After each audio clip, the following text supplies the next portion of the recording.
My husband yelled at me on the phone, saying he wants a divorce. I thought as I came back from my work trip. He's fed up with me, but I've had enough too. If I say sorry, maybe he'll change his mind. I understand, I said to him on the phone. But instead of going to my husband's parents' house where he was, I went somewhere else. My name is Sophie, and I'm 28 years old. I got married to David, who is 2 years older than me, 3 years ago. To be frank, David is the son of the future CEO of the company where I work. Originally, I worked somewhere else, but after marrying David, I changed jobs. Now, I'm working hard in the same company as him, aiming to become the CEO's wife someday. David wasn't sure about me working there, but when the current CEO, who is his dad, ordered it, there wasn't much to discuss. My job keeps me really busy, and I often have to go on long business trips. We've been wanting to have a baby, but with our hectic schedules, it's been hard to relax enough for that. Lately, things between David and me haven't been great. We're both really busy, and we end up arguing about small stuff a lot. Just the other day, David got mad at me as I was getting ready to leave for work. "Hey Sophie, why didn't you wake me up when I asked you to?" "I did wake you up a few times, David, but you yelled at me to leave you alone and said you'd wake up by yourself, so I went ahead and made breakfast." "What? I never said anything like that. Don't lie to me." "I'm not lying. I tried to wake you up at least 20 times, and your alarm was blaring the whole time. You can't imagine what's going to happen if I'm late today. I'll get chewed out by my dad again. Why do I have to be the one who gets yelled at when it's his fault for not waking up?" At first, I put up with my husband's unfair scolding, but eventually, I started standing up for myself. This led to a big fight recently where he said, "I want a divorce." Thankfully, our in-laws stepped in and stopped things from getting worse. Still, I was getting really tired of him bringing up divorce every time we argued. One day, while I was getting ready for a business trip, my husband came up to me looking upset. "Hey Sophie, you're leaving for another trip, huh?"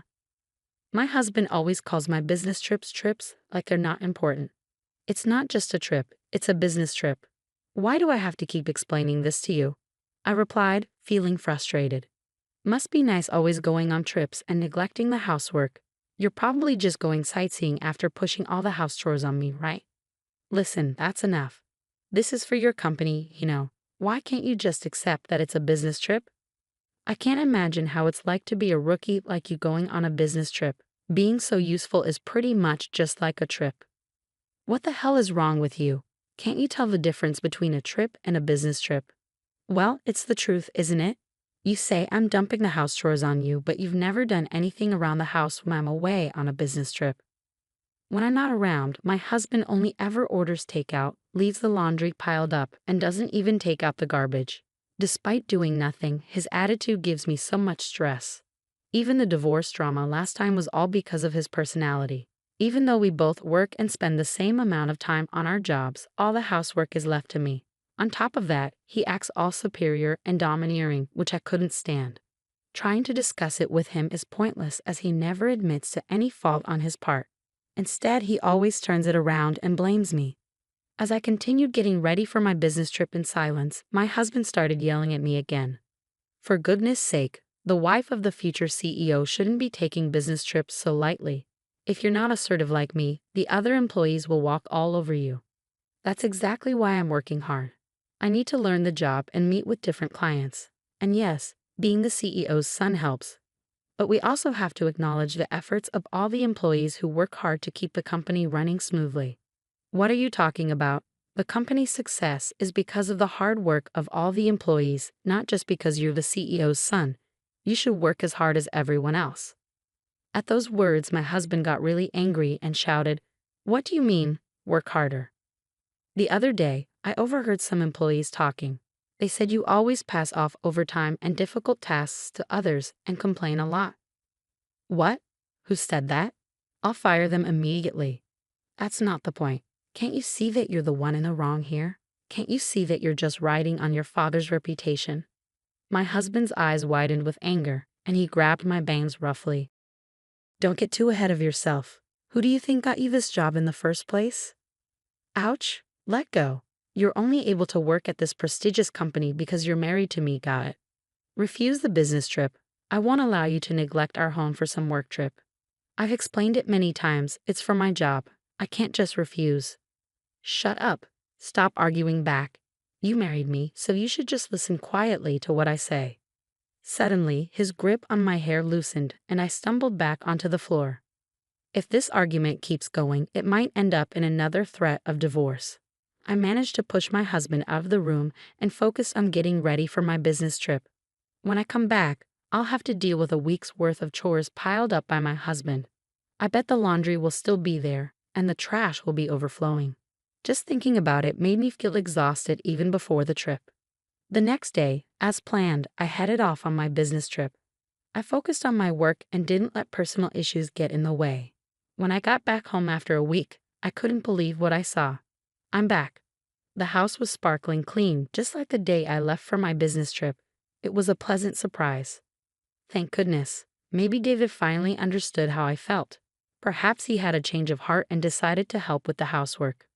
Just as I started feeling relieved that my husband was being more supportive, I saw divorce papers on the table. What's this? There was a note next to them saying, "I'm going back to my parents' place.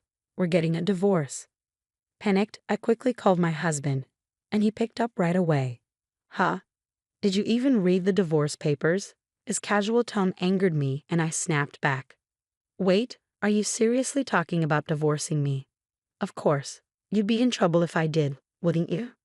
"Don't talk about divorce so casually." Then my husband, sounding smug, said, "If you're going to take it that seriously," and started laying out conditions. "If you start taking care of the house and listen to me, I might think about canceling the divorce. But of course, no more trips." "What? Like you, it wasn't just a trip." "Huh? Are you talking back? If you are, then I'm divorcing you. You're such a nag." "A nag?" He calls me a nag when he can't even do a single thing around the house himself. If he's up for it, so am I. Fine. If you don't want to get divorced, then come and apologize. Do you understand? Holding back my urge to argue, I replied calmly, "Okay, I understand. You should have listened to me from the beginning. Now come quickly." With that, he hung up. Instead of going to my in-laws' house where he was, I headed to City Hall.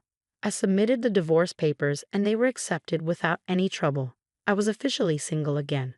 3 hours later, while I was packing up at home, my ex-husband came back with his mother, probably fed up with waiting for me. As soon as they saw me, they started hurling insults.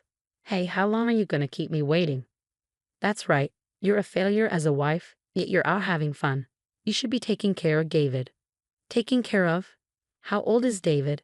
He's older than me, isn't he?" I fired back, feeling frustrated.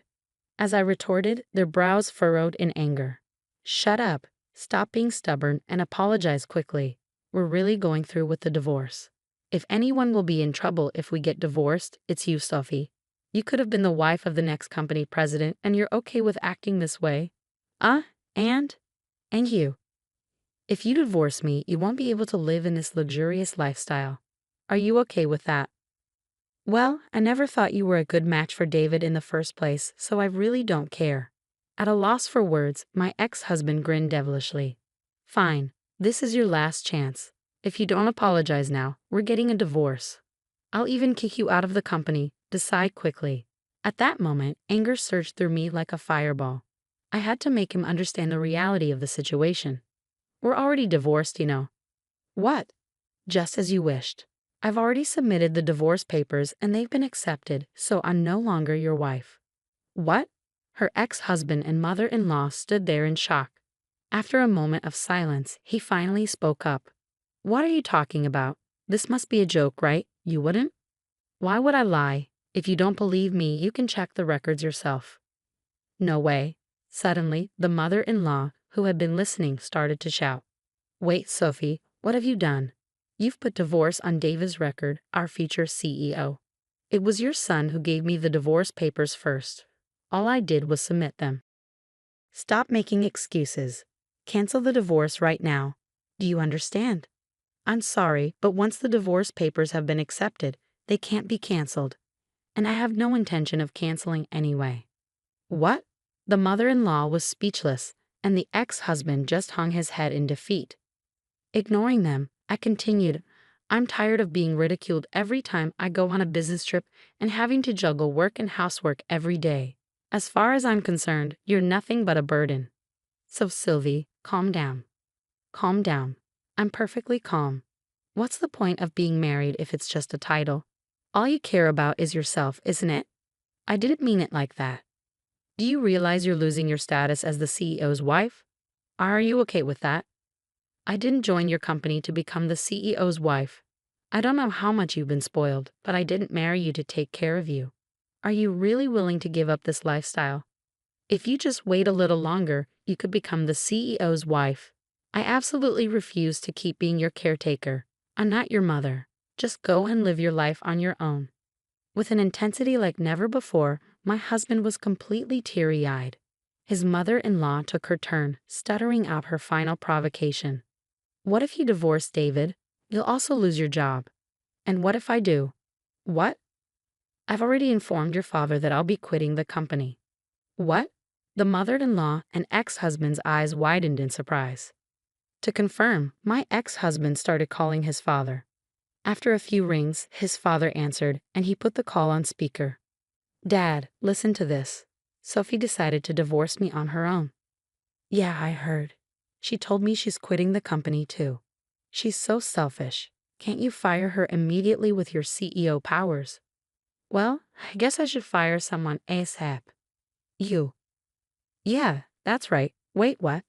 Instead of the stunned ex-husband, his mother-in-law turned to her husband. What do you mean by that? There's nothing to explain. David is a liability who doesn't contribute anything to the company. I'm disappointed in his work ethic. Wait, what? How can you suddenly say that about our son? Stay quiet, the father-in-law firmly told his wife. David, your performance at work is lacking. You misuse company resources, make inappropriate advances towards female colleagues, and complain about trivial things like the cafeteria. You're just not cutting it. Do you think I don't know that your subordinates consider you incompetent? No, that's not true. It can't be. I can't protect you any longer, even if you're my son. You understand this, right? Just because you're the boss's son doesn't mean you get special treatment. But that doesn't mean you have to fire me. The only thing I can commend you for is marrying a capable wife.